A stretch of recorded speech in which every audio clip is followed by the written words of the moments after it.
안녕하세요. 오늘도 여러분의 성공적인 배팅을 위하여 열심히 분석하는 승부사리 천룡입니다. 100%의 적중률이 아니더라도 수익 실현할 수 있게끔 도와드리겠습니다. 저는 가입 권유 일절 없으며 모두가 배팅하는 데 필요한 자료를 무료로 배포해드리니 구독과 좋아요만 부탁드립니다. 감사합니다.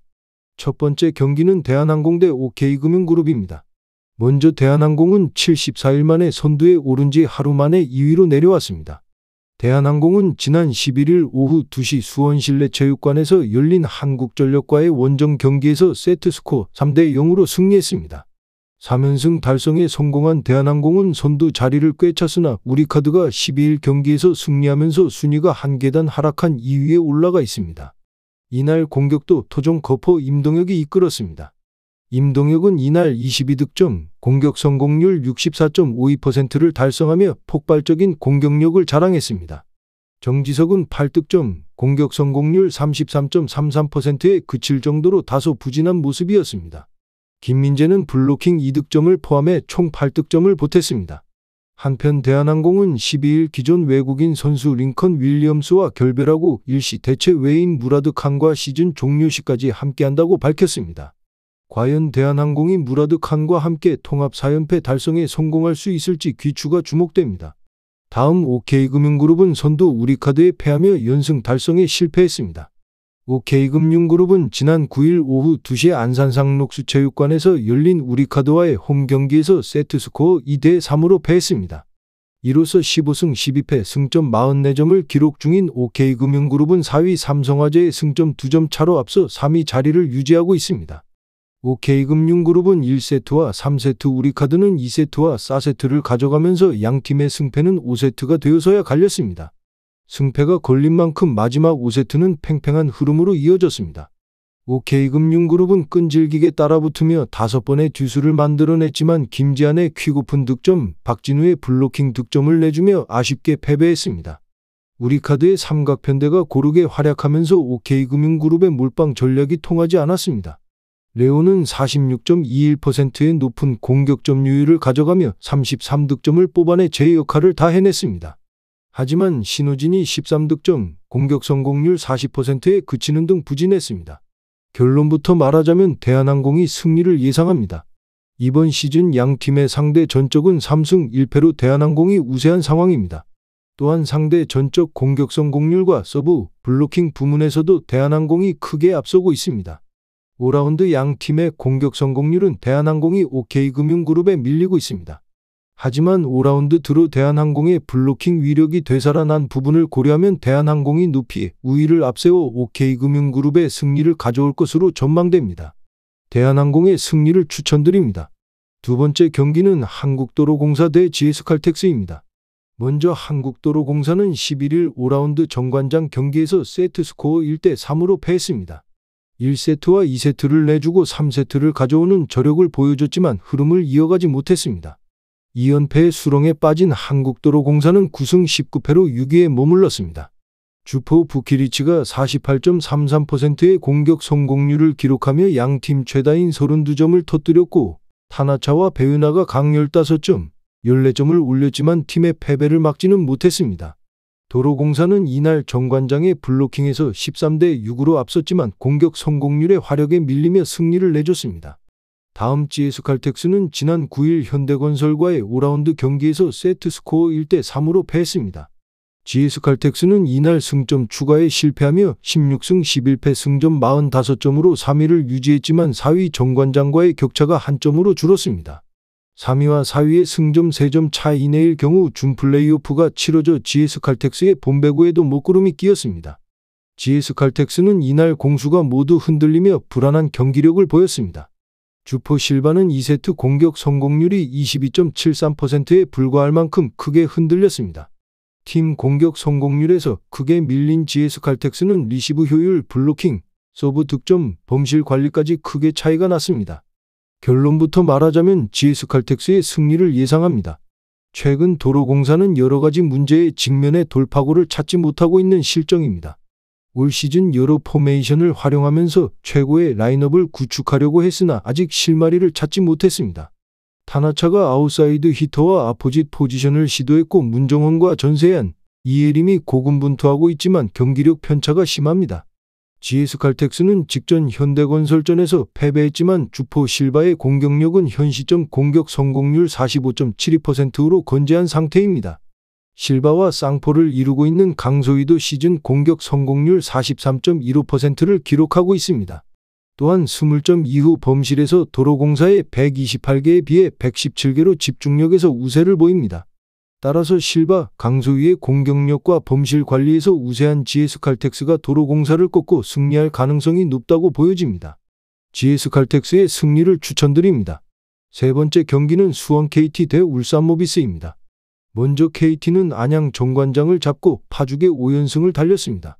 KT는 11일 안양실내체육관에서 정관장과 원정 경기를 펼쳐 90대 77로 완승했습니다. 이로써 시즌 27승째 거둔 KT는 선두 원주 DB와 간격을 4경기로 유지한 2위에 머물렀습니다. KT는 경기 초반부터 달렸습니다. 수비력이 좋은 KT는 시작부터 에너지 레벨을 높여 상대 실책을 연달아 유발해 8대 0의 점수를 만들었고 이 기세를 경기 막바지 이어가 리드 단 한 차례 내주지 않았습니다. KT는 야투 시도는 적었지만 높은 야투 성공률로 승리를 거뒀습니다. 언제나 그루트 페리스 베스가 해결사 역할을 자처했습니다. 베스는 이날 31득점 16리바운드 8어시스트 2스틸로 트리플 더블급의 기록을 남기며 팀 승리를 이끌었고 한희원, 하윤기, 정성우도 두 자릿수를 올리며 팀 승리에 보탰습니다. 다음 현대모비스는 창원 LG의 역전승을 거두고 4연승 질주했습니다. 현대모비스는 12일 울산 동천체육관에서 LG와 원정 경기를 펼쳐 접전 끝에 98대 95로 신승을 거뒀습니다. 이로써 시즌 23승째 거둔 현대모비스는 5위 부산 KCC와 격차 없는 6위에 머물렀습니다. 후반 타이트한 수비가 팀을 승리로 이끌었습니다. 전반 내내 LG에너지 레벨에 밀리던 현대모비스였지만 후반 들어서면서 수비를 정비해 LG를 추격하더니 4쿼터 승부처에서 루키 박무빈의 쐐기 3점포로 현대모비스가 1승을 챙기며 단일팀 최초 800승 달성에 성공했습니다. 현대모비스도 게이지 프림이 해결사 역할을 자처했습니다. 이날 프림은 무려 42득점 11리바운드 2스틸로 공수 모두 활약해 팀 승리의 주역이 됐고 박무빈, 장재석, 함지훈이 두 자릿수 득점으로 올려 프림을 지원했습니다. 결론부터 말하자면 후반기 최강 방패와 창이 만납니다.